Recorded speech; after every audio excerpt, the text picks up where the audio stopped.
It's the Opperman Report. Join digital forensic investigator and PI Ed Opperman for an in-depth discussion of conspiracy theories, strategy of New World Order resistance, high-profile court cases in the news, and interviews with expert guests and authors on these topics and more. It's the Opperman Report. And now, here is investigator Ed Opperman.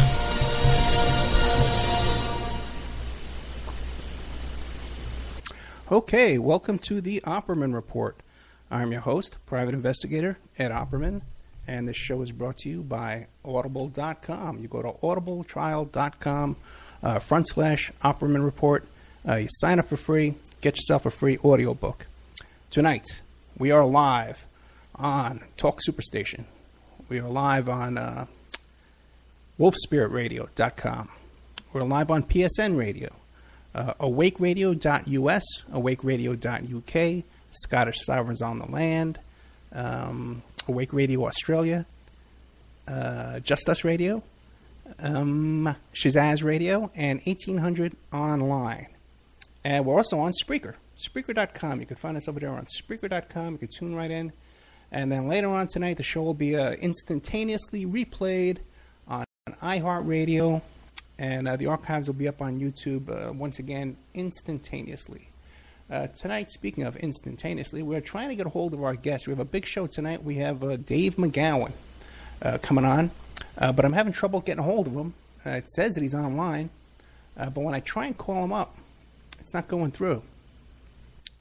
A little sabotage here, right, with the old technical difficulty situation. But by hook or by crook, we'll get through it all. If not, we can take calls or something like that. Speaking of taking calls, this week, Tuesday afternoon, I'm going to be a guest over at Max Resistance Roundtable. That's their YouTube channel. And then I'm going to be, it's a simulcast on FPRN Radio, which also carries us every day, like 10 a.m. On Eastern Time. We're on the FPRN Radio. They replay our show for us over there. So we're going to be doing that. So keep an eye out for that. Tomorrow, I'm going to be doing an interview with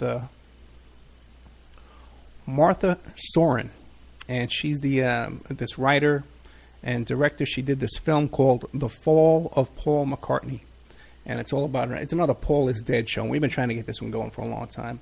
Unfortunately, our schedules keep mixing up and messing up. Let's see if I can get Dave on the phone. Let's try that. Make some prank phone calls to Dave McGowan. Got his home phone number here. We'll try that. This is actually his cell phone number. It's been ringing a couple of times. See if we can get a hold of him here. Went online a minute ago.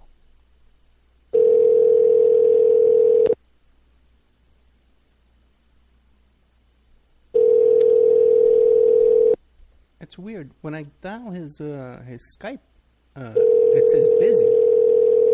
I've never seen that before. I might have to... lucky you. You've reached Dave with DC Construction. I am unable to pick up right now, but if you leave me a message with your name and number, I will get back to you just as soon as I can. Thank you very much. Hey, Dave. Hey, Dave, how's it going? We're live on the air. Try and get through to me at 702-605-4894. Okay, I can't get through to your... I see online here, but I can't get through. So what I'm going to do is I'm going to try and reboot. I'm going to try and reboot my Skype here and see if that works. Give that a shot. So call me back. Let's see, closing down Skype.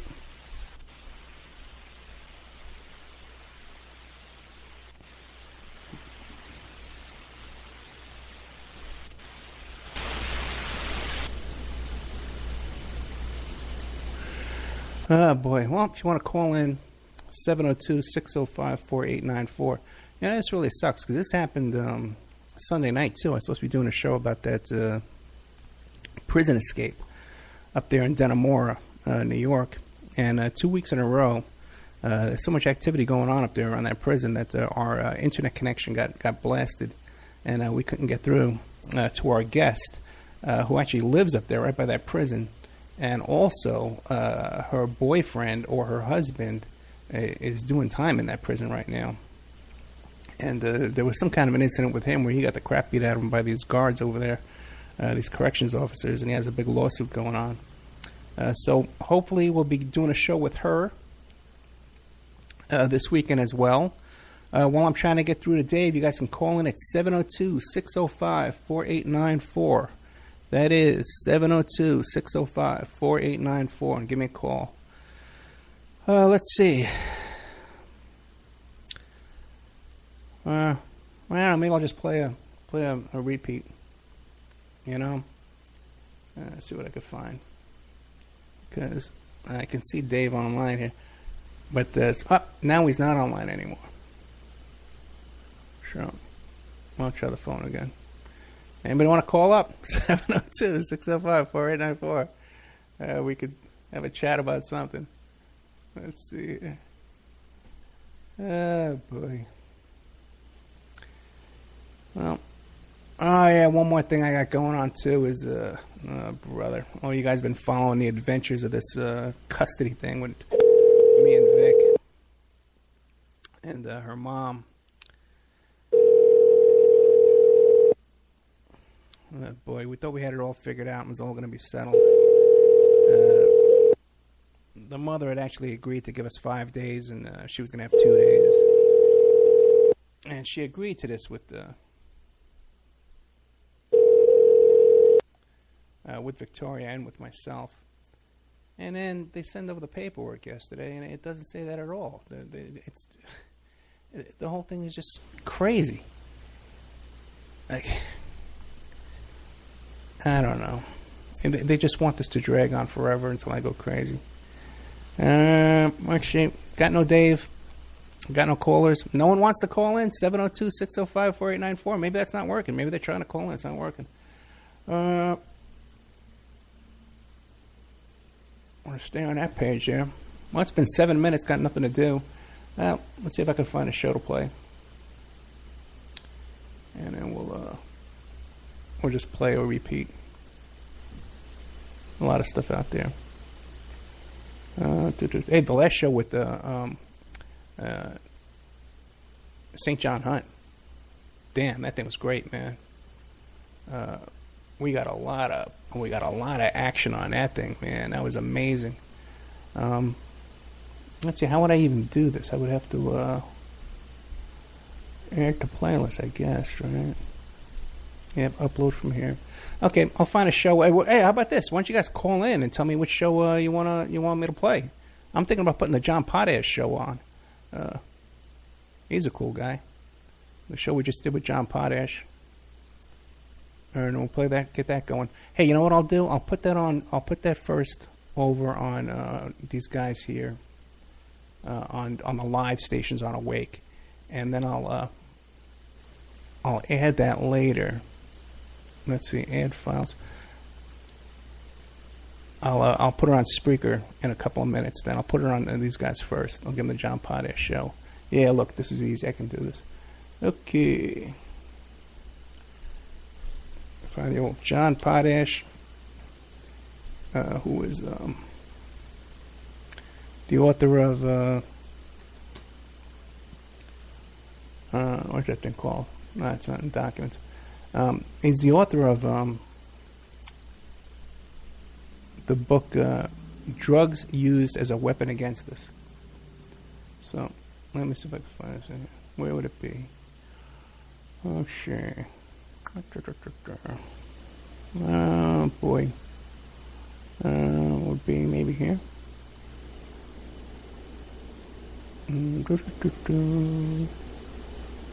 Oh, great. Okay, where would this thing be? Okay, it wouldn't be there. Let's see. Nope, don't want that. That's just going to get me in trouble. Whole bunch of shows here. But I can't find one that I want to use. And this is documents anyway. I want downloads. Come on, give me a break here, guys. Yeah, this is very difficult to... I've never used this before.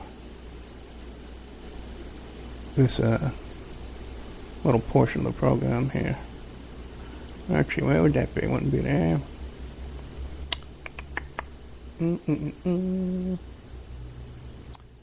Why can't I pull up downloads? That's where it would be. It's just gonna suck. Well, nobody's probably listening anyway. Oh, we got a call coming in. Hey, caller, how are you? Hey. So,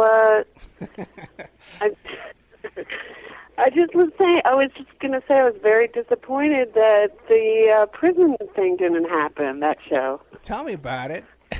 Interesting show. I know, and it's really, I don't know, man. It's really fishy going on. And the whole prison thing is so weird to begin with. And I knew they were going to kill these guys. There's no way they were going to let these guys live. That just goes without saying. I know, because they can't talk, right? Right, yeah, because there's just so much corruption going on up in that prison up there. It's just not even funny. So there's no way that they could let these guys live. Hold on, let me just turn off my radio. Yeah. Okay, sorry. Yeah, it was just like, I heard that the manholes were like covered up, that there was no way that they could have escaped through those manholes. So they had to be, it had to be like from the inside, like someone had to walk them out, right? Yeah, that's what our guest is pretty much convinced of. That it was some kind of a deal where they were walked out, and I have to agree with it because it's just impossible that no one would hear the cutting, but also too, when they were hiding out at this what do you call it?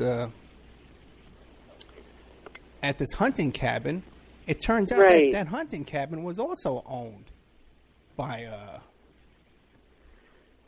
correction officers from that place. It's 15 miles away from the prison, and they just found it now. It just seems like very odd to me. I mean, I guess what seems the strangest thing is that I read on the train, like one of those, I guess in New York we have these free papers, you get while you're like on the train or whatever, and it said that someone on the inside, I guess a prison guard, gave them tools to escape in exchange for snitching, but this is the other thing, and artwork. Now, what is he going to do with it? Is this inmate this like amazing artist? Yeah, actually, one of those paintings that they were giving away sold on eBay for $2,000. Oh, so these are like, because they escaped, so it was like a chess move. He thought, well, if these guys escape, they're going to be famous, and then these paintings will be worth something. So that was the motivation for trading paintings for. No, before they escaped, their paintings were just so good. They were such decent paintings that they were able to sell them on eBay for that much money. Oh, so you're saying people were buying these things not knowing that the artist was a prisoner. Right. And I don't know if they knew. Amazing. Yeah, they were just selling them. Yeah, they were just such nice paintings that they were selling them. It's not like Manson art or something. There's like that whole business. Right. Oh. Well, that's interesting. Kind of hard to believe, but interesting, I guess. Just the whole thing is hard for me to believe, but I was really looking forward to that show, and I thought, well, if her husband's still in the prison, maybe it's not the wisest thing to, Oh, no. That's what I asked. I said, do you want to use a fake name when you come on? And she says, nope, no way. We have a big lawsuit. And she sent me pictures of the guy all beat up and stuff like that. The guy got the crap beat out of him. I don't know what this guy could have done so badly to deserve the kind of beating that he got. You know what I'm saying? Yeah. Well, anyway, I think we should play a repeat. What do you think? Yeah, which one are you you're gonna play the Potash one? Yeah, I got Potash ready to go. Yeah, I think I just found it. If I could pull it over. Oh, wait, I have one other thing I'd just like to say really quickly. Thank you for saying the other day that this whole I don't know, what do you call it, alternative interest conspiracy community is getting obsessed with like calling everything a false flag and everything some kind of recreated thing with crisis actors. Thank you for saying that, because I was feeling the same way too, that people are going a little bit over the edge with that, where every news story is some kind of created false flag. And it's not even that, but I saw one posted. I saw one posted. What the heck is this? I saw one posted today that had the whole thing. Oh, these are all crisis actors, and it's all a false flag in order to take away our guns. It's like, you know, step by step by step. It's the exact same thing. You know, every single time. Yeah. The Rachel Dolezal story, the Bill Cosby story. You know, I mean, Bill Cosby's not a whatever, but distractions to distract us away from, you know, all these stories are just distraction. Everything's fake. Everybody's an actor. And I think it's just a byproduct of the internet culture where, you know, things can be so manipulated. But it's getting really out of hand. And things like the flat earth people and, I don't know, they're just just really getting wacky. Yeah, you know? I know. And it's even more disturbing is that the people whose work I normally respect are coming up with this crazy stuff. And it's disturbing. You know what I mean? I mean, but first we had the whole David Icke thing with I hope I'm not insulting anyone who really loves that or believes in that theory, but with the lizard people, we had that, which I felt was just like disinfo, like pushed in there to make us all look crazy. And then, and now it's going to like flat earth and just all these like really whacked out things that are just distractions, kind of. Well, one of the things distractions. I can tell you, listen, if people trust David Icke, I can tell you right off the bat, I don't trust this guy at all, because I know for 100% fact that he puts people on his website, at least, that are total and complete frauds.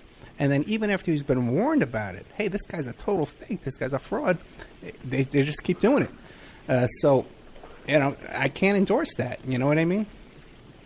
But didn't he think he was Jesus at one point? Yeah, didn't he come out originally and say it was like wanted to be a cult leader and failed, and then came out with these books, these conspiracy books, Yeah. All kind of weird stuff. Remember the beginning of him when he was like in the orange jumpsuit and like came out on one of those British talk shows and was like, thought he was Jesus reincarnated, which is just like a crazy person. I can't believe anybody buys any of his books or anything that he says. It's just bizarre that he has such popularity. But I think it's just that he makes things very simple. And it's very seductive, Yeah,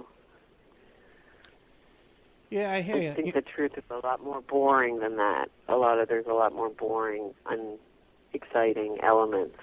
I'll tell you this, though. One of the things I was hoping to talk to Dave McGowan about tonight is because he did all that work on the Boston bombing, Mm-hmm. Yeah. They were saying that today when that guy, Joe Carr, who just happens to rhyme with Joker from Batman, Right. It's so weird. And they said that when he was giving his little speech there that wasn't even expected, that he was talking in a thick accent. What? Yeah, they were saying that suddenly he had some thick accent, and no one's ever heard him with an accent before. And his family was out there protesting in front of the court, the trial, saying that, what do you call it, that wasn't him, it was somebody else. What? Yeah. So it's like someone pretending to be him. Yeah. Wow. Boston bombing is about as weird as you can get, with FBI agents getting killed. During the investigations, what supposedly FBI agents had went to these guys' house. Now, just imagine, okay? Because I'm an investigator. When you interview someone, a witness, even though you interview hundreds of people in a year, you remember. You know, because this is part of what you do. It's part of how you make your living. You remember these things. So supposedly, 2 FBI agents had gone to their apartment, which was right around the corner from where this bombing took place. And they were tipped off by the Russians that these guys were dangerous terrorists, Chechen spies, terrorists, right? So now, wouldn't you, if you're these 2 FBI agents, you see this bombing take place, you're called into action, you know, you go through your notes, you know, and say who lives right around the corner. Right. Hey, look, here's pictures of these guys. Gee whiz, looks just like the guys that was in their house. Hey, they were making baked beans all over the house. They had a bunch of pressure cookers. You know, there's a bunch of crock pots all over the house.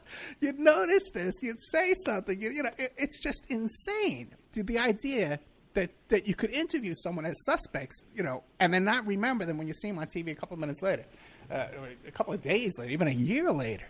It's just ridiculous. I know. It's ridiculous. But then they shot his friend in the interviewing him in the back of the head. Remember that part of it? Yeah, I do remember. Yeah, they shot one of the friends because all their friends said no way these guys couldn't have done this. And they were harassed. A lot of their friends. What I heard was a lot of their friends were harassed. They were immigrant, and they were harassed with deport. And most of them are back in their home countries now because they were so terrified. You know, we had a first-hand witness tell us with the thing in Ferguson that when the FBI came down to Ferguson and they were interviewing all the witnesses, right? And everyone says, "Oh boy, they should have got a conviction because you know what's his name, Eric Garner, you know." Holder, Eric Holder, you know, he was with Sharpton and these buddies, and they tried to get everything they could do to get a conviction. What we heard firsthand is that the FBI was going door to door to door in that neighborhood and saying, "Who do you know around here saying they want to overthrow the government? Who do you know around here that could be a dangerous terrorist? Who do you know?" And everyone says, "I don't want a part of any of this. I don't want to talk to anybody after this." It was like a witch hunt down there. So, wow, yeah. Hey, if anybody wants to call in, 702-605-4894. This is Tina Cox, right? I'll call her. Yeah. Yeah. Oh, it's just, you got another call? No, I was just saying, if anybody else wants to call too. Oh, okay. What is the purpose of, you know, the Oklahoma City bombing was fishy, the Boston bombing is fishy. What's the purpose, do you think, of these? That's a good question, but then that's the whole thing. We don't know what the purpose is, which is why we can't jump to conclusions every time something happens and say, not only do we know that it was fake, but this is the reason why it was fake. If we cannot jump to the conclusion that every single thing that they're doing out there is to take away our guns, okay? Because I think if they wanted to take away our guns, first thing they do is they would stop manufacturing guns. You know what I mean? That's the quickest, easiest thing they could do. That's not even, you know, near in the ballpark. And if they could make the stores stop selling Confederate flags overnight, they could easily get a company like Walmart and Kmart to stop selling guns. That's a piece of cake. So, and the thing with the short. Oh, I'm sorry. Yeah, we do have another call coming in. Let's see who it is. Could be Dave. Okay. Hey, we got another caller here. 623. How are you? Hey, down here in Bob in Phoenix. in 109-degree temperature. It's hot. Okay. How you doing today, Ed? Listen, brother, we were in 111 the other day. Okay. Oh my God. And not only that, 100. I got no car. Okay. Uh-oh. I lost my car fighting for custody for my daughter, so we have no car now. So today I walked 6 miles today. Okay. Oh my. Yeah, back and forth in this heat. Yeah. But you know, in some ways we're used to it. We're getting used to it. I don't know how. I think I drink a lot of beer. I think that helps. Oh, wait, we lost Tina Cox. Hey, Tina, call back, okay? Well, anyway, I wanted to put in a 2 cents here on the Boston bombing. Okay. Now, one of the things that's being left out of the equation in this little conversation is the connection to what is called Jamestown Foundation. And the foundation is connected to Chechnya. And what it does is that it trains Chechens to go in and fight against your Russians. And what the issue is, it's the issue over oil and the pipeline that they want to in other words, your Western oil companies want to dominate all that area. So there's kind of an indirect connection with the Jamestown Foundation.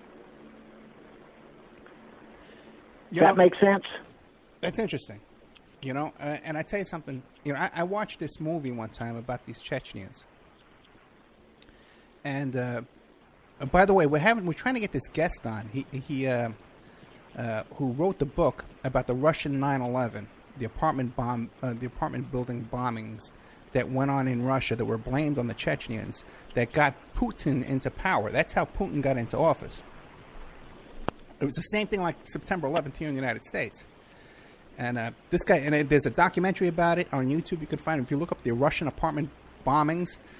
It's the same thing that would happen here in the United States. Putin, they did this. The KGB bombed these apartment buildings, and they blamed it on the Chechens, and that's how Putin got elected. And when 9/11 happened here, the first person to call George Bush was Vladimir Putin, who called up Bush and said, "I know exactly how you feel," because the same thing happened. Supposedly the same thing happened to him.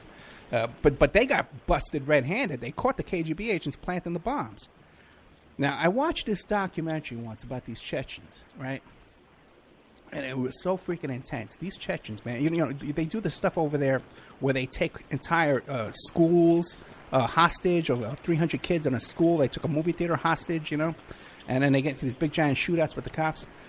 But the Russians, when they would fly over and bomb the Chechens, were so afraid of these guys that they would scrape the serial numbers off their planes before they would fly the mission, because the Chechens would, if they could shoot them down, they would track down the serial number on the plane, find the pilot's family, and go to Russia and kill their family. That's how freaking intense these guys are. Then they were interviewing this guy, right? And they said there's this thing they do over there. They have these vendettas that if they're turned on, that they go after you and they kill you. And what they do is they take a handprint and they put a handprint over their mantelpiece of the fireplace for everyone that they kill. And they're interviewing this guy, right? And then they pan to the back of his fireplace. There's like 1,000 handprints over this guy's fireplace. It was the scariest thing I ever saw. But what totally blew my mind about this is that when the Clintons moved to Westchester in New York, after they retired from the presidency and she wanted to run for New York City Senate, they moved to this little town in, I believe it was Westchester, this nice neighborhood.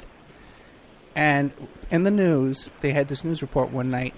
Oh, and right down the block are these, is a housing unit for Chechen refugees from Chechnya. And they had these guys who were fighting over there in Serbia and stuff like that, in these, U.S.-funded wars, which the Chechens are Muslim. They're just like the Al-Qaeda. It's the same group of guys that we have. And they were fighting on our side over there. And they had like a halfway house of these guys living right down the block from Clinton over there. So like Clinton had his own hit team right around the corner, which reminds me of something else, too. It always struck me as interesting, is Ronald Reagan used to fly around on Ronald Reagan had a friend, okay? And they used to call him, it wasn't Vietnamese, it was they called him a Cambodian freedom fighter. And this guy was a Cambodian. He fought in Cambodia, and he killed like 1,000 people in Cambodia. And this guy was by Reagan's side 24 hours a day. And they only showed him one time on Air Force One, creeping his head around the window. And they showed him peering out the window, looking around, and peering back into Air Force One. So Reagan was traveling around with a full-time hitman, a full-time killer. And here you had Clinton with these Chechen murderers, man, right around the block from him. So we were just, Tina, we lost you there for a second? Yes, that's not my name, but I'll go by that. Fine. Yeah, it's fascinating. Okay, wait a second then. Who is this calling then? This is Bob. What? I know Bob. I know you. Bob from Arizona. But who's the other caller, the woman? Oh, Kirsten. Kirsten. Okay, so then Kirsten, you're not on Facebook with me then, right? No, I'm not on Facebook. Okay, all right, then it's somebody else. Okay. All right, I'm losing it. Well, this is what I found. Yeah. Ed, is that when you get into these conspiracy theories, then some of them will turn into a conspiracy. And essentially I've come to the conclusion is that there's just these huge mafia groups, meaning not Italian, but just like mafia, running around all over the place, engaging in all kinds of trafficking. And it boils down to, well, we're going to fight this family, and we're going to bump this guy off, because if we don't bump this guy off, he's going to do that to my buddy over there. And that's what goes on. Yeah. I'll tell you, Does Bob, that make sense? Yeah, it does, Bob. Okay, because you got to remember, you talk about mafia or organized crime. I was in the nightclub business in New York City in the 80s at a time when this was a controlled business, and it was so corrupt on so many different levels. You guys, you can't imagine. Now, I believe you. I believe you. Because I know in my own little studies that I've done on the Chechens, they have been in and out of wars and survival, that all they are is just many psychopaths running around. And you can get them to do anything. You just point them in the direction, and they'll go kill them. You know what? I totally agree with that as well. But the point I was getting to about when I was in the nightclub business, we dealt with guys when I was in the nightclub business, okay? And everybody kind of knows I was doing other stuff too. But the thing is, okay, so when I was in the nightclub business, we were dealing with people like Giuliani and Mark Green, people running for mayor, people running for for public office, like big shots, our senator. Everybody knew what we were up to. These guys were just as corrupt as we were. There was no secrets, and they were racist too, man. You sit around the table with these guys, they're all making racist jokes and all kinds of stuff. Bunch of crooks, and we would pay off both parties. We had to donate to both parties in order to function in New York and pay everybody off. And even within, we got our butts kicked, and they kicked us out ultimately with all that. But, well, if you add right now, they say the ones that are worse than the Chechens are the Albanians. Because that's where, allegedly, they take the Afghan heroin, fly it in on Air Force planes into Albania for its distribution throughout Europe. So you go figure, Ed, go figure. Along that route, there's going to be dead over the place.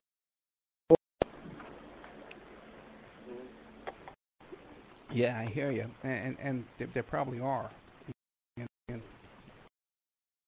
Well, it's like I told you. I think I told you this story. My first introduction to all of this was many years ago. My father-in-law was involved in fusion, and he was going to get a project going, and his point man was a retired CIA covert agent. And I asked him, I said, Jim, I watched the movie Day of the Condor with, what is his name? Robert Redford. The movie, Robert Redford, yeah. And I said he portrayed an agent who was manning a listening post. And he decided to go get pizza for everybody. While he was gone, he came back and they were all dead. So I asked him the question. I said, does that happen within the CIA? And he said, and these were his exact words, any time a mission was botched, everybody died. And that is from the words of a covert agent. So if it's being told to me, how bad is it under that surface of where all of this stuff is going on? Well, you know what? I'd like to talk about that a little bit. I'm going to take a little commercial break here now. If anybody wants to call in, 702-605-4894. If the two callers want to hang on the line for 5 minutes, you know how long the commercials are. Everybody complains about them. We're going to have a nice 4-minute break here, okay? So hang out on the line, guys. But if we talk over the commercials, the audience is going to hear us talking. So you guys want to mute up there and kind of be as quiet as you can. And we'll come back after this. I guess we're having a little roundtable here discussion here with Kirsten and my friend Bob from Arizona. Hey, Kirsten, where are you calling from? I think we lost Kirsten again. We did. Yeah, she keeps breaking off. I'm sorry, my phone went dead. Sorry. Kirsten, where are you calling from? New York City. New York City. Okay, guys, so both you guys, we're going to take a little commercial break here for 4 minutes. So try and mute up if you want to hang out. If anybody wants to call in later on, we'll do a little roundtable here, 702-605-4894, 702-605-4894. We'll be right back after these messages. Let's see if I can do this, because everything's all messed up. Everything's all kerfunkled. Okay, I'm going to play an ad there. Come on.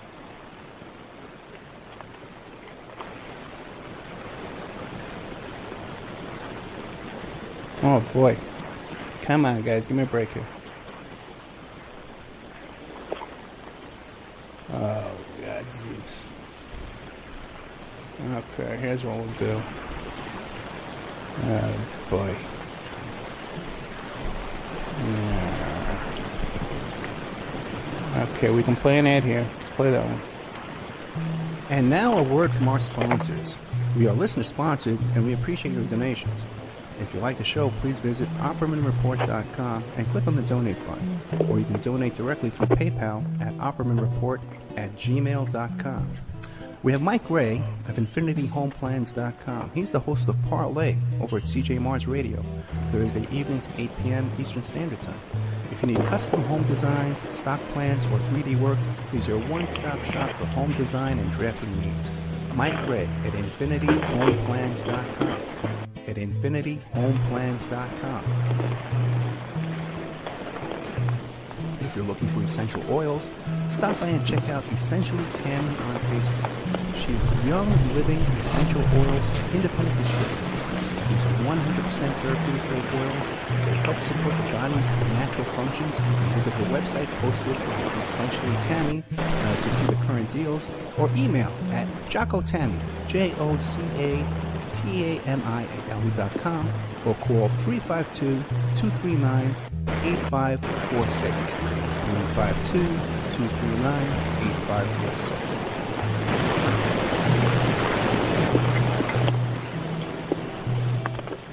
Hey, if you need a private investigator, go to my website, emailreviewer.com.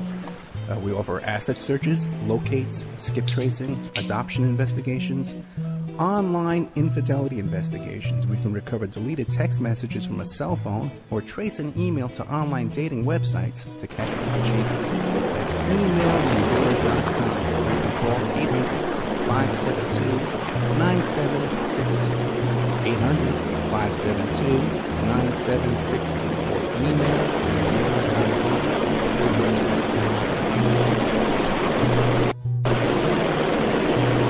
Pacific West Bamboo. It's your premier source for construction and craft-grade bamboo poles.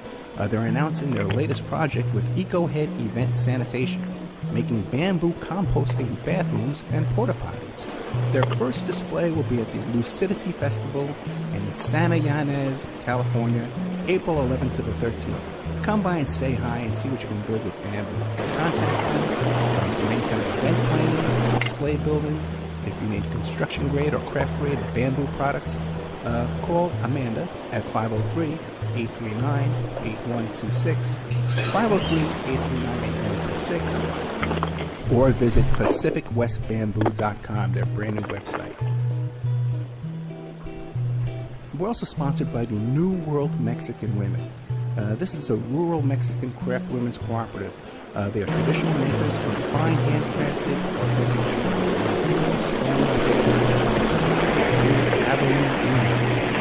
They have a wonderful book of love letters written to their men in the United States, begging them to return to their families in Mexico. But they've written a new book, and it's it's about a young girl that falls in love with a rodeo bull rider and runs off with him without telling her family. It's a beautiful love story called Azucena Part 1, Azucena to the Rodeo. You can find their books and jewelry by clicking on their banner ad at OppermanReport.com or by Googling New World Mexican Women.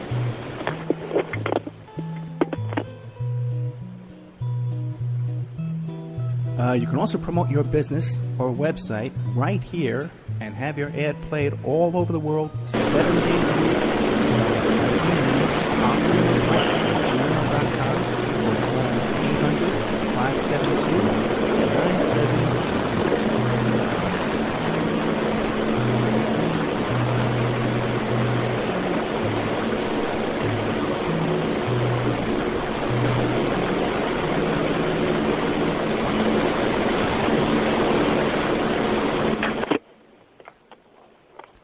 Okay, welcome back to the Opperman Report. I am your host, private investigator Ed Opperman. The show is brought to you by Audible.com. Go to audibletrial.com/Opperman Report. Get some free audiobook. Blah, blah, blah, blah, blah, blah, blah. We're supposed to have Dave McGowan on tonight, and I'm just thinking, too, now, the two callers, we have two callers on the line with us. They were able to call in and get through, so I guess if Dave was trying to call in, he'd be able to get through. So he must have been feeling sick. Or under the weather or something like that. Probably took a nap right before the show and just passed out. Hey, but that's cool, man. Dave, we love you. Come on when you can. Maybe we can book this for next week. I don't have anybody booked for next week. So if you want to come back next week, great. We'll do that. Man, we love you, Dave. Dave's website is called Center for an Informed America. And our good friend Dave, he's been on here many, many times. And he's sick. He was diagnosed with cancer. And he's going through chemotherapy. And we just love him so much. We want to get an update from him. And the deal is, though, is, you know, as you can imagine, when you're going through this kind of thing, you can't work. Your family can't work. You know, Dave runs a business. He runs a construction business. So it's physical work on top of everything. So we're asking that all of our listeners, please go to Dave's website, which is called Center for an Informed America. And there's a PayPal donation button at the top of that the website. So if you could please send Dave a donation. Otherwise, his books are called Program to Kill, Understanding the F Word, and Weird Scenes Inside the Canyon. Okay, and these are great books. They make great gifts. What do we have coming up? 4th of July. You want to give somebody a 4th of July gift? Give them Understanding the F Word, because that's fascism. 4th of July gift, right? Yeah, you like that. Hey, you really want to laugh? Guess what, guys? I got a little announcement for you. Yours truly, Ed Opperman, host of the Opperman Report, has been named by My Vegas magazine as one of the top 100 men of Las Vegas. Okay? How do you like that? For fall 2015. In the fall, I'm going to be coming out in their magazine, 100 top guys in Vegas, and they're honoring me because of this radio show and all the work we're doing here. And so thank you, myvegasmagazine.com, and it'll be available on your newsstands, and we'll be taking pictures with that and putting out a press release and all kinds of fun stuff. So, what happened was earlier in the year, I got an email saying that somebody nominated me to this thing. It was probably someone did it as a joke. And so I went to everyone and says, oh, man, vote for me, you know? And then when it came out, I thought that I lost. But it turns out it wasn't until the fall. The top 100 men comes out in the fall. It was the women vote that came out earlier. So, yeah, I won. I don't even know if what number I come in the top 100. There could be 99 accidents out there to my competition. You never know to make it to number one. And the other thing, too, that's really funny is I got an email from the magazine because I had posted this on my Facebook saying, hey, guys, you know, I was nominated. You know, I was named the top 100. Someone emailed the magazine and said, hey, is this true? They thought I was making it up on Facebook. Okay. Well, those are the kind of listeners I got, man. My lawyer, those are my pals. They're verifying my information. They probably think I'm a crisis actor. So anyway, we're here with Kirsten from New York and Bob from Arizona. So, guys, what else is on your mind tonight? I wanted to ask you, what's the status with the Courtney Love press release? The status is I'm trying to get somebody to write it, okay, and help me out here and write the damn thing for me, because I'm just so busy, you know, that I can't get anything done. And then we got hit with this crazy me and the ex-wife, we agreed. We had a deal, and pretty much Victoria negotiated the deal with her mom that I would get 5 days and she would get 2 days, and that's all we wanted. And she comes back, and I wrote it. I'm a paralegal, so I wrote up the whole thing. I wrote a stipulation in order. All they got to do is sign it. I wasn't asking for any money, no child support, no nothing. I said, keep all your money, We get the 5 days, you get the 2 days. A couple other little things in there, that just to clear things up. Back with this thing that's all about money. It's all about they want to pay me $400 a month. For what? I've been taking care of this kid for years and not getting a dime. Now all of a sudden they want to pay me for something that we could have agreed to a year ago. We spent so much money this whole year. So anyway, I'm swamped down with this thing here and going crazy with this. It's destroyed us financially. We're ruined. Trying to get back on our feet. It's just unbelievable. But so anyway, the Courtney Love press release. How old is she? Your daughter, 13? 12, 13? She's 14 years old. She'll be 15 in November. The kid has her own radio show. Right now she's at a 3-day church retreat where she's, praying over there, for people. She's in the gifted class. She's taking AP. She's the only freshman in a really nerdy school. She goes to Coral Academy of Science, which is a school of nerds. It's a what do you call a magnet school. Okay, so you got to be a bright kid to get in there to begin with, and was the only she was the freshman. There's one freshman AP class, and she was accepted to that class. She's on the debate team. She does all that stuff. Gifted kid, man, in every possible way. Athlete, and beautiful too. Yeah, I know, popular, with everyone, boys, girls, everybody. But the system, when Vegas courts, man, this Clark County family court, it's all about money and going in there and paying off these judges and stuff. And we're just getting screwed galore. And they size you up. They see how much money you got, how much you're worth, and then they milk you dry. We paid $8,000 to this custody evaluator. This guy. Oh, boy. Yeah. And anyway. So the Courtney Love thing. I went with my... Yeah, go ahead. Yeah, I went with my friend one time to family court, and it was like something I wouldn't wish on my worst enemy. It's a horror scene over there. Oh, you couldn't imagine. It's awful. And there was people don't imagine. It's like this hidden world over there in family court. It's awful. It's so true, and it's probably the most corrupt court there is. And I was actually in front of this judge where my wife's lawyer and the judge are making fun of my book. The fact that I published a book. They're ridiculing my book in court. Openly, in front of everybody.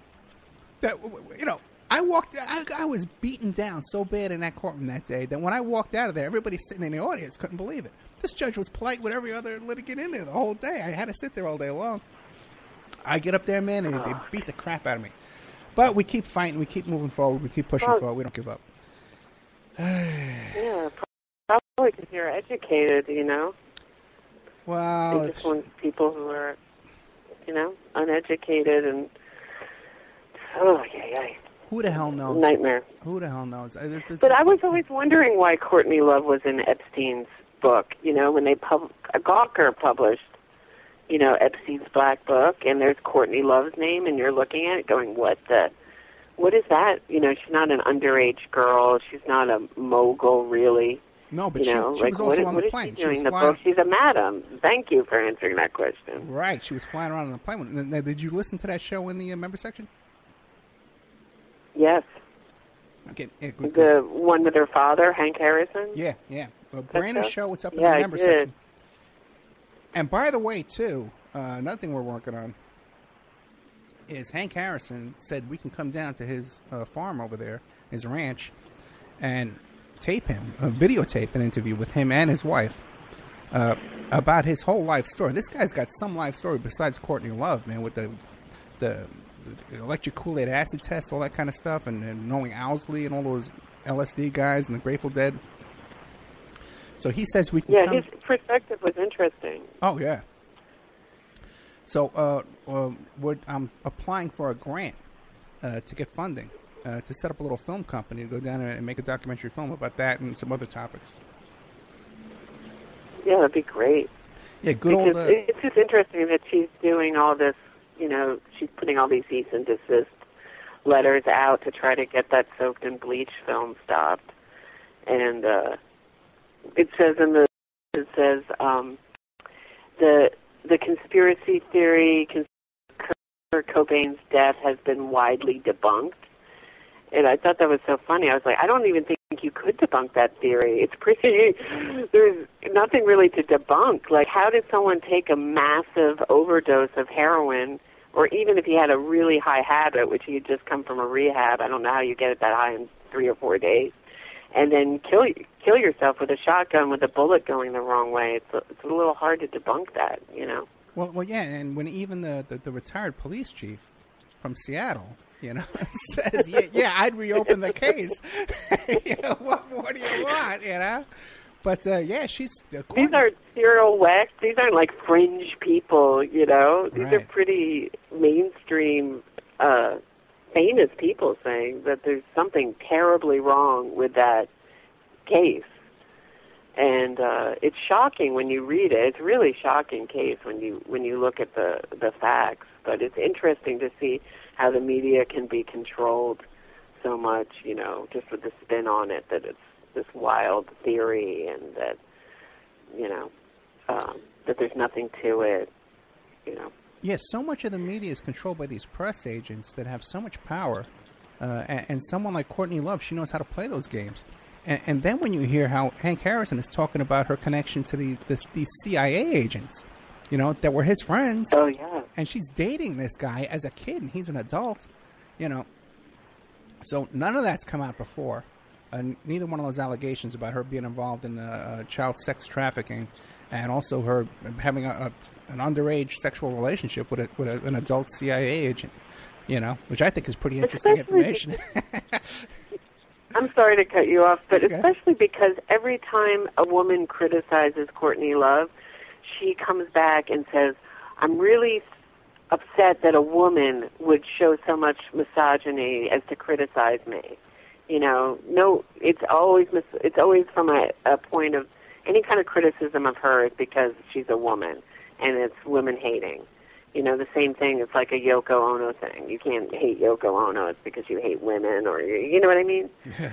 So to say that to the fact that she was pimping out women is even more disgusting from someone who spouts all this feminist rhetoric. It makes it doubly revolting to me. Well, it's amazing how people can use this political correctness, as it's such a heavy, powerful tool. Even with this whole thing, like you got the shooting 9 people. They shoot 9 people in a church. 9 people got killed. Oh, it's about the flag. And somehow they change it to about a flag and take the flag down. It's just so bizarre, how they twist everything like that. But is it just being reduced to its, dumbest level, how Obama ran on the word hope? This is the hope candidate. Are we really that stupid that it has to be reduced to a word? He's for hope. He's for change. Which, what does that even mean? And so, this kind of shooting gets reduced to just, we'll take down the flag. Maybe, is it because... Then I think it's just because it's something that we can do. Makes us feel like we're doing something. I don't know. Wait, you're right. It's so bizarre. Because they show us these shocking images and these tragedies, and then, we have to do something. Let's create a law or take down a flag or something silly. And another thing too that kind of applies to that. And by the way, if you listen to the show with Neil Sanders, who talks about mind control and hitting it all fast, awesome. Yeah. That's great, right? He opened up my eyes to so many things. That was a great show. And it's the same, this whacked out thing that we need to take some kind of action to make ourselves feel better and feel relieved. And you got these commercials on TV all the time, these infomercials. One is for the Humane Society. And they show you these animals all beaten up with bloody, and these sad-looking animals with the sad music, And all you got to do is donate $20 a month. We're going to give you this T-shirt, and we can stop animal abuse before it happens. I don't know how the hell you can do that. And then the other one is the Wounded Warriors. Our wounded warriors, they come home and we'll give $20 a month, and we're going to fix all this for them. And you get a T-shirt or a blanket, like Michael Jackson, giving you a blanket. Now, first of all, why the hell isn't the government taking care of these people? What do you need $20 from me? This guy works for the government, But they play the music, and everyone. What the hell is going on? Ah, God Almighty! I think I got the other. Yeah. Oh, sorry. I got to get out of this country. Go ahead. I got to get out of here. I know it makes you. It's so demoralizing. That's why I wonder if these things are just to demoralize us. These, all this concentration on these violent events, in the media. But part of me thinks it's just a money making. The media knows that people will tune into stuff like that, and half of me thinks that they're continuing it because if we just didn't mention these people's names, these shooters all follow each other. We make them into celebrities by saying their name, by photographing them in a vest coming from, with all these security guards around them, and other crazy people, think that they're celebrities and follow them into these, mass shootings, Yeah, I know what you mean. The whole mass shooting thing is really, the whole phenomenon is weird. And we tried to explore that a bit with Nathan Andrews, who's he's one of the buddies with Dave McGowan there in the Dave McGowan. In fact, he's the moderator of the Dave McGowan group there, the Weird Things Inside the Canyon discussion group on Facebook. And we did a show about that first school shooting, that girl who did it down in San Diego, and then they wrote the song "I Don't Like Mondays" about it. This is back in 1974. Oh, that was a good one. Yeah. Yeah. So there's some great content in there, I tell you. And but the whole school shooting thing is bizarre to begin with, And then when you look at the origins of it, and a song comes out about it right afterwards. And this obscure group, the Boomtown Rats, comes out with this one song. It's the only song about the Boomtown Rats that they've done. And then he becomes a knight. He's Sir Boomtown Rats. His daughter's involved in the OTO. Peaches Geldof. He becomes head of a charity. What the hell's going on there? And he's also he's also involved in the Survivor franchise. He invested all this money.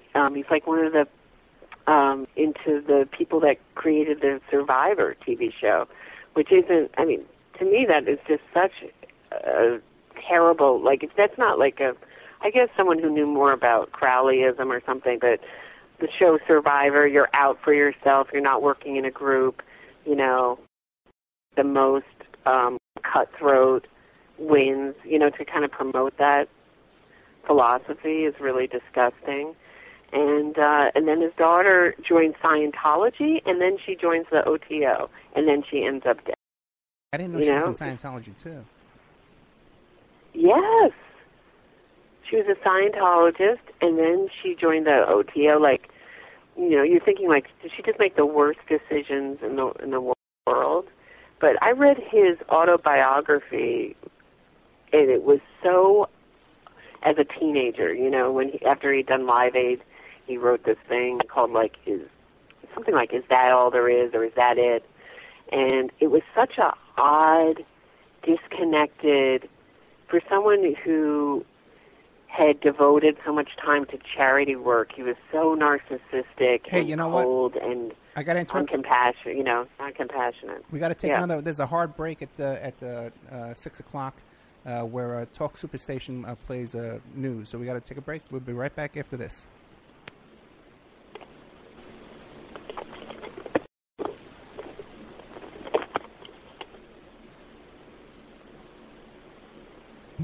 And now a word from our sponsors. We are listener-sponsored, and we appreciate your donations. If you like the show, please visit OperaReport.com and donate. You can donate directly from PayPal at OperaReport@gmail.com. With Mike Ray,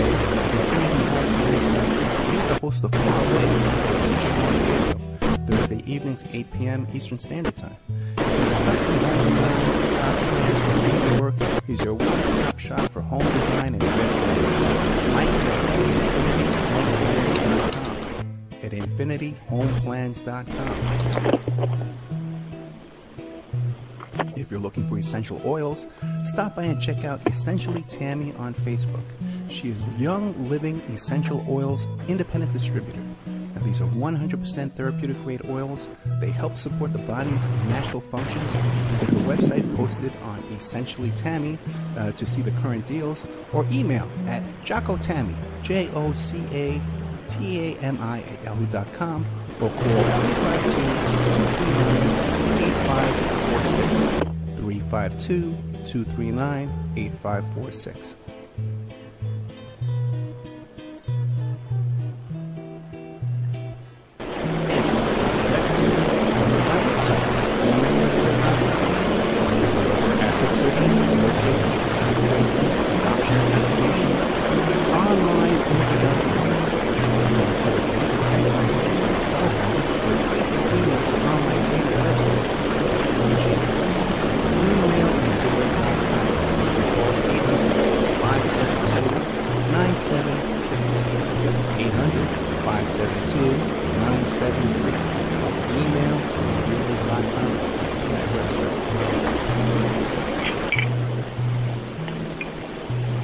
Pacific West Bamboo.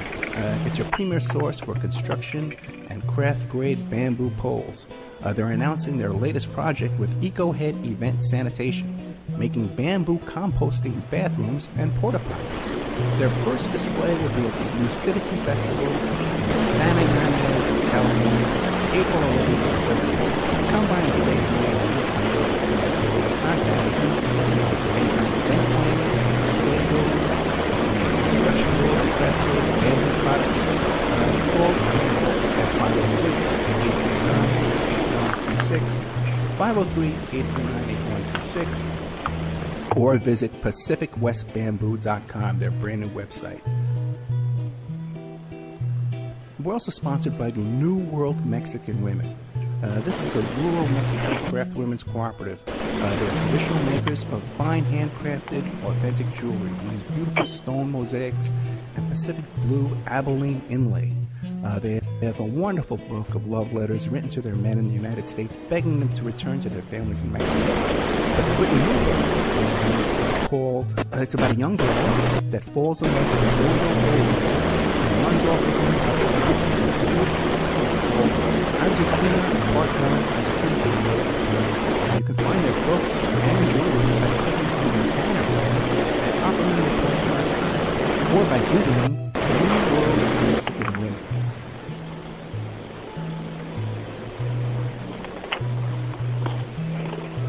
You can also promote your business or website right here and have your ad played all over the world 7 days a week by emailing OperamanReport@gmail.com or calling 800-572-9762.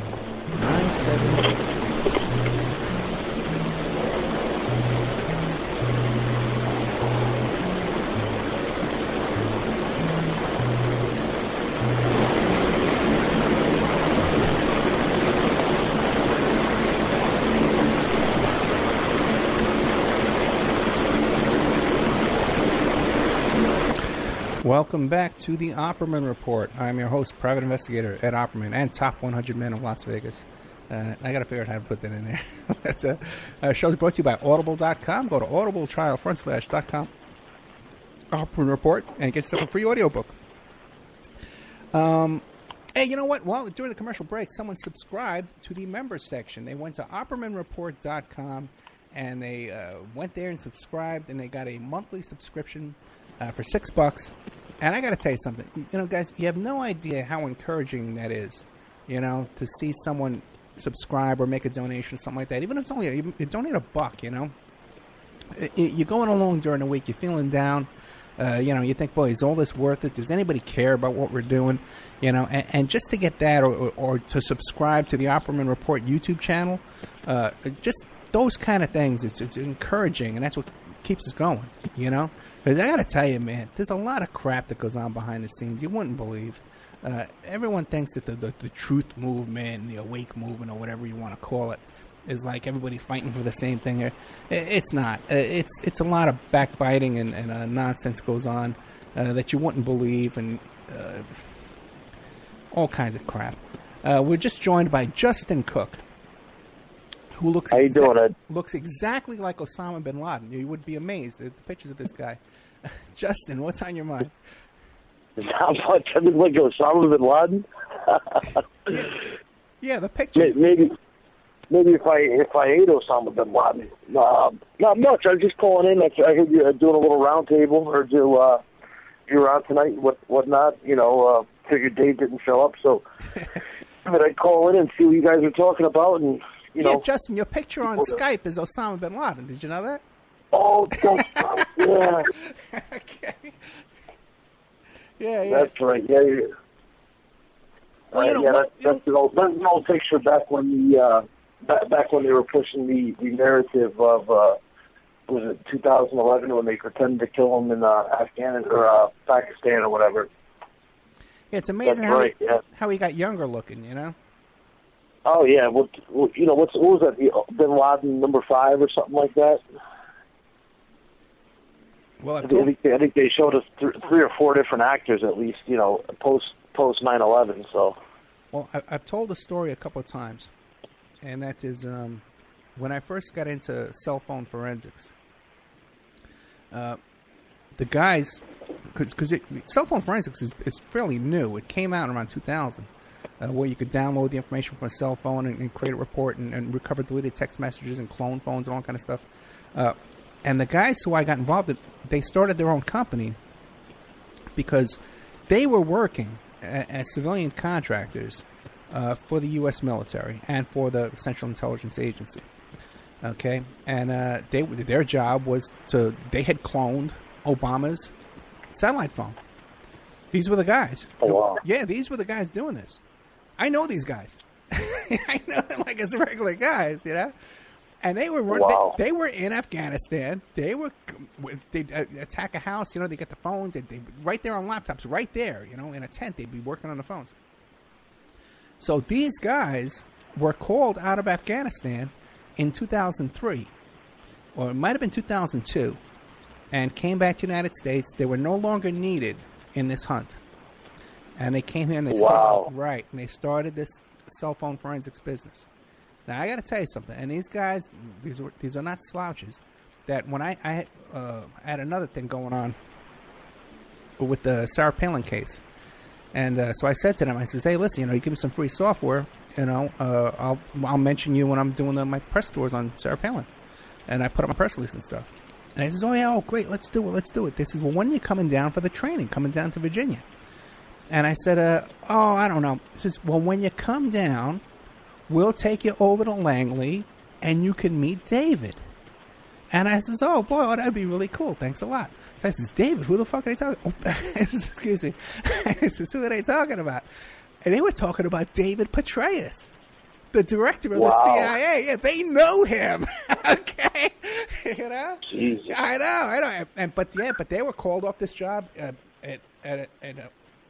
a maximum 2003. That's when I met them in 2003 at a PI convention. So that seems like Benazir Bhutto's timeline would seem more correct than the other timeline we were given. The other so-called conspiracy theory where they were saying December of 01. If it was up to 03, I think that's when Benazir Bhutto, she made this speech around 04 or so, saying that Bin Laden was dead or whatever. So, well, these guys had already left and had started this business and were in Vegas for the convention, for the PI convention here in Vegas in 2003. So it could have been any time before then that they had left Afghanistan. I don't know exactly when. But again, another thing that Bob from Arizona was saying about how he was talking to this guy who's a CIA operative who's was killing all these people. At these PI conventions and in the PI news groups and the PI stuff, there's a lot of guys that were ex-defense intelligence and naval intelligence and central intelligence. There's tons of guys out there that worked for CIA, tons of them, And they right. don't. Well, I'm sure they have their own little contractors that might not even have a CIA badge, but they do work for them or whatever on the side as well, or something like that. Correct? Right. But what I'm trying to say is that all these guys, just because you hear somebody on the radio saying that they're former CIA or something like that, and they have some kind of top secret information, none of these guys have top secret information, and they're in the PI business. They're still working and using their contacts and their sources, and there's a lot more people you think are doing this kind of work. It's compartmentalized like everything else.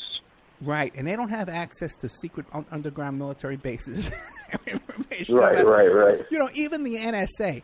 The NSA is the biggest employer in Maryland. They're the number one biggest company employer in Maryland. The NSA, by the way, too, it's total surveillance and eavesdropping. It's all computer tech work. They don't have it. Right. Most of it is done by keywords or whatever. Say, by what was that program? I forget the old program that they were using to, that would make the NSA line pick up or whatever when you said bomb or said whatever word or whatever. Promise. I think Promise was the one out. I can't think of it, but it was the first all-encompassing program that supposedly did something like that. Yeah, you hear these things, But my point is that it's a lot more mainstream than people think. And by the way, too, NSA has no field agents. They don't have field agents running around with guns. They got security guards at the gate over there down there. Sure, they got that. But they don't have field agents like the FBI infiltrating and doing COINTELPRO type activities. None of that. It's all spying and eavesdropping. And how this in this alternative media, the FBI and undercover FBI agents who do COINTELPRO and do sabotage and infiltrate and disrupt things, got replaced by this NSA myth that somehow the NSA is fiddling with our stuff. I don't know how that came up, because you never meet anybody at PI conventions who were former NSA, because these guys don't do detective work. They're not operatives. They're not detectives. They're not investigators. They're not researchers. You find them from IRS, former IRS investigators, former FBI agents, former CIA, but you never meet a former NSA guy, because they don't do this kind of work. It's just not there. It doesn't exist. So when you hear these people on the radio talking about this kind of crap, they're full of it.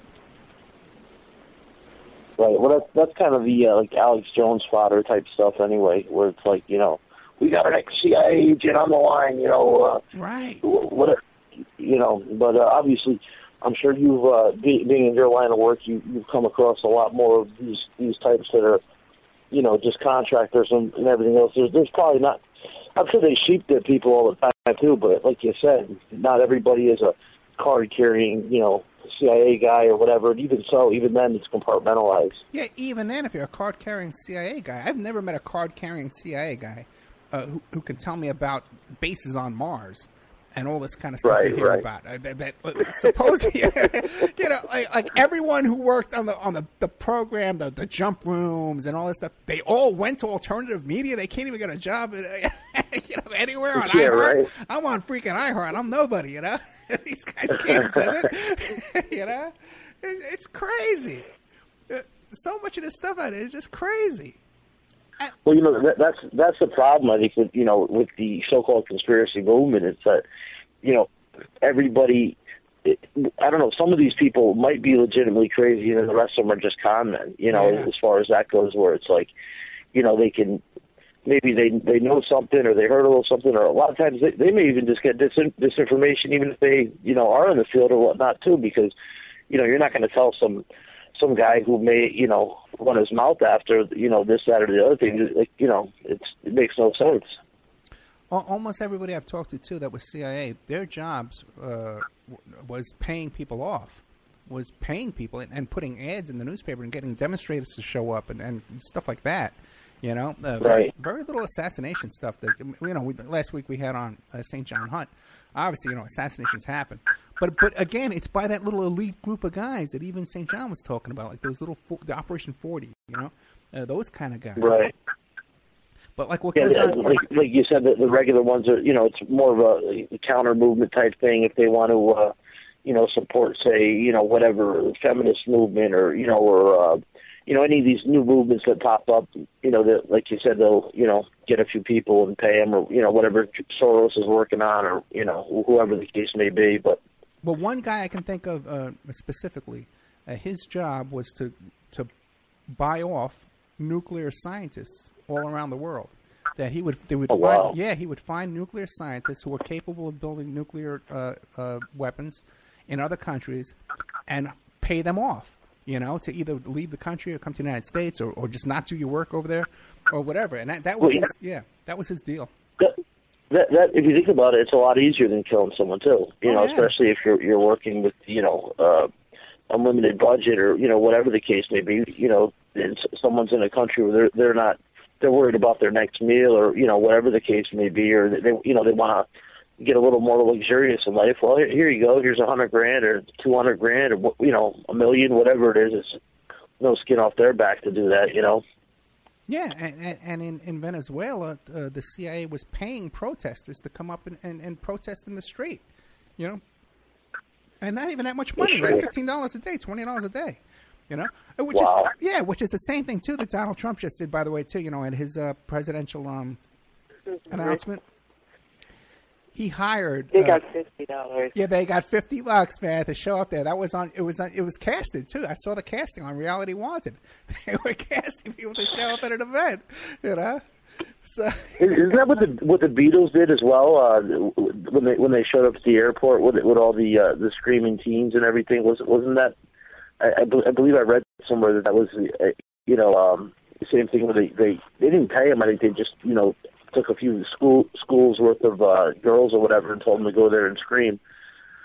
I wouldn't be surprised at all. And we had Alan A. Bell on our show. Who, by the way, man, is a legend. He was a legendary hoaxer. Did all those big hoaxes. Used to hoax the news media in New York City all the time. And the audio wasn't that great on the show. It's a shame because he's a big hero of mine. I love this guy. I used to watch him when I was a kid in New York City. And when he did a movie, what he did was he hired people to stand online at the movie theater, and all the line went around the block, so that everybody would say, hey, what the hell is that movie? Why is it so good? Why does everybody want to see that movie? And he was great at that kind of stuff, As a matter of fact, there's a movie about him you could find. I think you can find it on online for sure, for free, about Alan A. Bell. I think it's called Cain and Abel, something like that.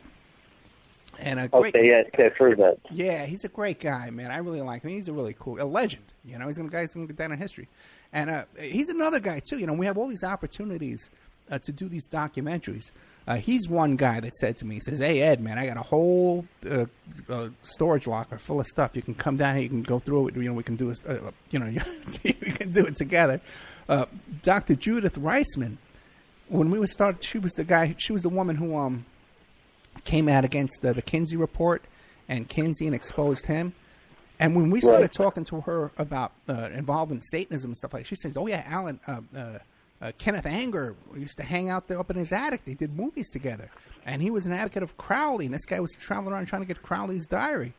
So no one else had ever asked her this stuff before. And when I started talking to her about this stuff, she said to me, Ed, come down and go through no one's gone through this kind of material in my library. You can come down and have full access to the library. St. John Hunt said the same thing. He got a storage locker. He wants me to come down. We got historical stuff here, man, we can be doing. Oh, we need a little bit of funding, a little bit of, get me a car. Let me drive. Talk about being under attack, man. They got my car from me. But we got great opportunity, and to really make history here, and to really get some good stuff, information out there. Coming up, too, we have in a couple of weeks, we have one of the survivors from Waco is going to be coming on the show. And oh, wow. Yeah, I'm telling you, man, and we're taking the time, we're doing the groundwork, and we're getting the historic figures. So really excited about a lot of stuff going on here. Well, you definitely pulled some great guests on here. I got to say, as far as one-stop shop, for this type of material, I definitely got to say, they're pretty much every one of your guests that I see you talking about on Facebook is somebody where it's like, hey, I want to hear what that guy's got to say about this, that, or the other thing. Yeah, I hear you. We found a niche. We found a niche that people are looking for that don't want to have to deal with. You did a great Alex Jones impersonation there before. I don't want to deal with that voice. I can't when I'm doing research. Well, you know what? I've got the documents. Yeah, I can't listen to him, man. I can't even when I'm doing research and a guest. I couldn't listen to St. John Hunter. I listened to every other interview he did. I couldn't listen to him on Alex Jones. Do you ever notice when Alex Jones has a really good guest on, like occasionally he'll have just a really good guest on, he'll never have enough time, and he'll be like, "This is amazing information. We're gonna get you back. We're gonna get you back." And they never come back on ever. They never have enough time, but they have like 4 hours for David Icke or whatever else. You know what's crazy about that too is you're 100% right, and he also steers the conversation where the person may actually be getting into something very good, very topical, and then he'll go and steer them away to something totally, obnoxious, ridiculous that really, he'll start talking about fluoride or start talking about chemtrails or something. It's like, really, you have this guest on here where it's like, how many people would love to talk with this person and get their information, and you're worried about the New World Order's coming through with, come on, it's insane. It's a circus, It's like it really is. And a lot of people, sure, they started there, but once you get serious into this, into this stuff, yeah, we all know about that stuff. What's true, what isn't, that's up for everybody's own interpretation and whatnot. But the stuff like that, it's just I don't know. I can't listen to that and the fear mongering and for. I think I'd say I've been so-called awake about 10 years now, and I'm still waiting for this world war that's supposed to start in today, and the people getting hauled off. There's no reason to do that because first off, why would they get rid of the worker bees that are running the system? Exactly. And second off, it's like they don't need to do that when they have the psyops going on full stream, and there's no reason to go and kidnap everybody and put them on a red list or a blue list or whatever the hell he's talking about. But, people get lost in that stuff for a while, and it's like, and you know what happens too is you get cut off from everything else, and you start living that, and it's like, I notice where your listeners I talked to in Dave's group and also in the Maury Terry group, and it's, a lot more grounded people that, and the knowledge is a lot, it's a lot more, everybody has pretty much the same base knowledge, unless somebody, specialized in one thing or another, but for the same, we're all on the same page for the most part, and that's what I like about, about all the people that, are in these groups and whatnot, it's. I'll tell you this. You talk about this stuff about the internment camps and the FEMA camps, and it's fun because I'm old enough. I remember when they created FEMA. I remember when Jimmy Carter created FEMA, and I said, "Boy, that's suspicious to me." Now you hear about this stuff. Now FEMA's the Nazi death camp, and Jade Helm and all this stuff. But if you look at the people we have on this show, a lot of the people we have on this show have been to prison. Ramona Africa, Lorenzo Cambawa Irvin, had 2 life sentences. Ramona Africa, they tried to kill her at Move. They shot her when she was escaping from a burning building. Then they gave her 15 years on top of that. Okay. Now none of these people. That whole Move situation. Oh. In fact, maybe I'll go listen to that tonight. But that was insane. They dropped a bomb on these people. It's right. In Philadelphia. But you notice that these kind of people are not running around like chickens with their heads off, saying, "Oh, Jade Helm is the coming martial law." None of them are saying that, and these are the guys that are on the front line that are going to be the first ones to get scooped up if anything does happen. Okay, when these people start getting scared, that's when I'm going to be scared. And right, real revolutionaries. Yeah, the real ones. Yeah, not these characters. Oh, my Skype's not working. The NSA is attacking me. Oh, yeah. Oh. Oh my God, I run across these types on Facebook all the time too, and I used to do radio, so I see a message by them all the time. Hey, can you have me on and have my story on? I'm a targeted individual, and they're zapping me through the walls, and I'm not saying that 100% of those people are lying, but for the most part, when you listen to them, really? Come on, you have an implant. There's a guy next door that's hitting you with a microwave every. I don't know. It's just it really doesn't pass the smell test. Sure they're capable of that if they wanted to, but like I said, there's no reason for that. They have us with the television. They don't need to do all this other stuff. No, because as a private investigator, I get those calls all the time, man. Because I do a couple of things. I invented a technique to monitor your email account. That if anybody's spying on your emails, I could see someone logging into your email account and reading your emails. And also with the cell phone forensics, we can see if there's activity. If there's spyware on your phone, we can see it. Because they have to transmit back out of the phone, back to somewhere else if there's to read your text messages. We'll see that transmission, either as a phone call or a text or an email. And that exists. Every time I get one of these calls from these people, who say to me, "Oh, I'm being spied on 24 hours a day," when I leave my house and they're there, and I say something on the phone and they're typing, first thing I'll say is, listen, who do you know that has $100,000 a month to pay for this kind of operation against you? Because we can figure out right now who's doing it. Because the kind of money you're talking about to put together, you need 20 guys monitoring this equipment 24 hours a day to do this kind of job you're talking about. And all those clients, man, I hate to say it, they all turn out to be the most difficult ones and the most impossible to deal with. You practically just got to turn them down, man, because it's just if they're totally nuts, you got to turn them down. But even the ones that you think maybe there's something going on, they got an ex-husband or something. Because on the other hand, back in the old days when we were doing the getting copies of people's phone bills, we had boyfriends and husbands that were spying on their girlfriends month after. They were buying their phone bill every month after month after month, and going through every phone call that these girls were making. So people, who have the money, there are obsessed people out there who do spy and wiretap and all kinds of stuff. It's out there for sure. But I know you're talking about. No doubt about it. Yeah. But like you said, it's it's a lot of money to do that. And even saying this, even as far as law enforcement goes, I've been on the shadier side of things, and I do think at one point, I was under investigation and had a phone tap back, about over 10 years ago or so. But really, I don't think it lasted long, and for two, it's a lot of manpower. It's a lot of there's no reason for that type of thing. I mean, unless you're Pablo Escobar or something like that, it's. I worked on those big organized crime cases back in the 80s. I listened to those FBI tapes, and I know what they're capable of doing. There was an occasion where my phone was tapped in New York City. I caught them red-handed. I picked up my phone. It was no dial tone.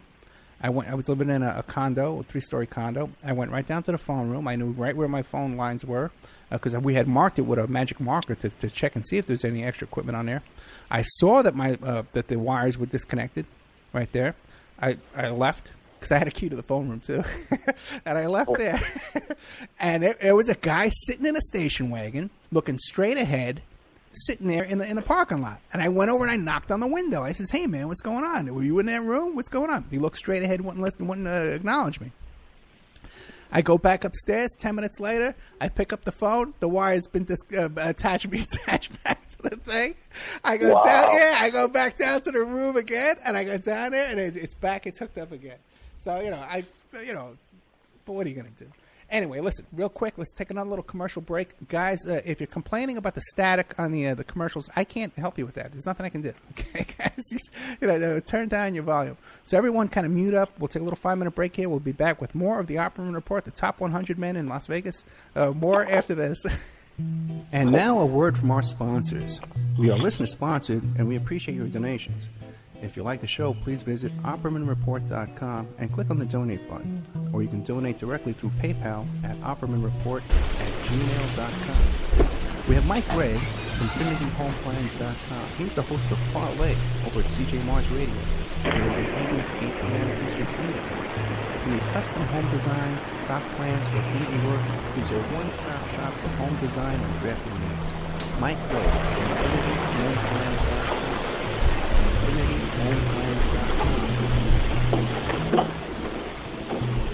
If you're looking for essential oils, stop by and check out Essentially Tammy on Facebook.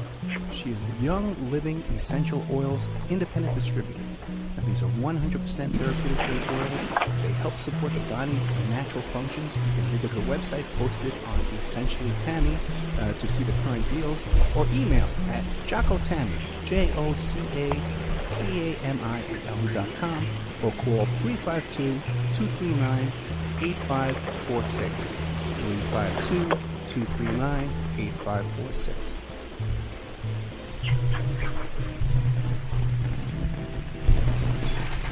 Hey, if you need a private investigator, go to my website, emailreviewer.com.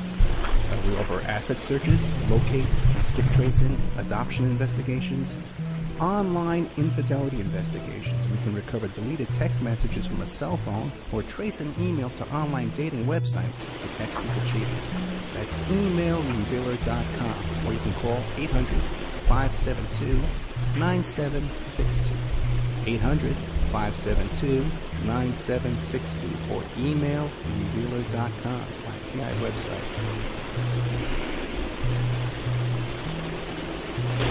Pacific West Bamboo is a premier source for construction, craft-grade bamboo poles.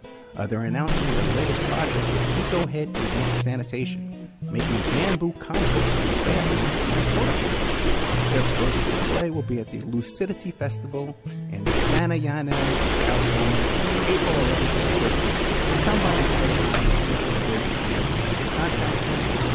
They have event planning, display building. If you need construction grade or craft grade bamboo products, call at 503-826, 503-826, or visit PacificWestBamboo.com, website. We're also sponsored by the New World Mexican Women. This is a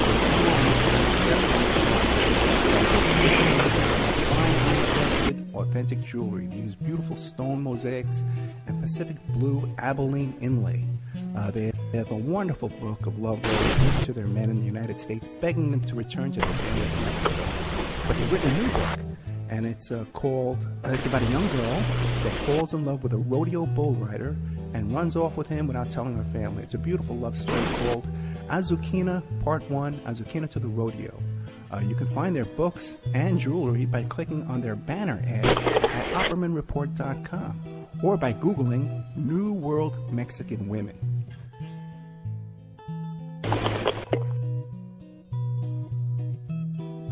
You can also promote your business or website right here and have your ad played all over the world 7 days a week by emailing OppermanReport@gmail.com or calling 800-572-9762.